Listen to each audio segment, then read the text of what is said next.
बिस्मिल्लाहिर्रहमानिर्रहीम नहमदुहु व नुसल्ली अला रसूलिहिल करीम। मेरे मोहतरम सामीन व नाज़रीन, आज जो मैं आपकी खिदमत में मसला पेश करूँगा वो बहुत ही अहम मसला है जो एक भाई ने पूछा है।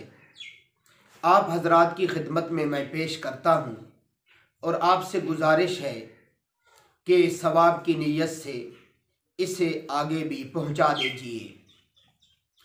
भाई ने मसला ये पूछा है कि बाज़ औक़ात हम नमाज में ऐसी आयात बय्यिनात तिलावत करते हैं जिनमें आप सल्लल्लाहु अलैहि वसल्लम का नाम मुबारक आता है, तो क्या नमाज में हम आप सल्लल्लाहु अलैहि वसल्लम के नाम मुबारक पर सल्लल्लाहु अलैहि वसल्लम पढ़ सकते हैं?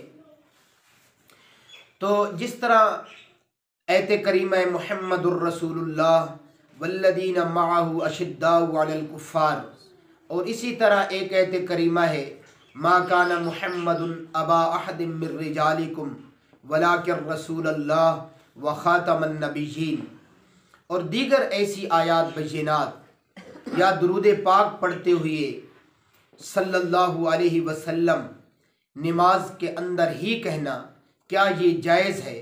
तो मेरे मोहतरम सामीन व नाज़रीन, ये मसला आप तवज्जो से सुन लीजिए कि नमाज के अंदर आप सल्लल्लाहु अलैहि वसल्लम का नाम मुबारक वाली आयत करीमा तिलावत करते हुए सल्लल्लाहु अलैहि वसल्लम नहीं पढ़ना चाहिए।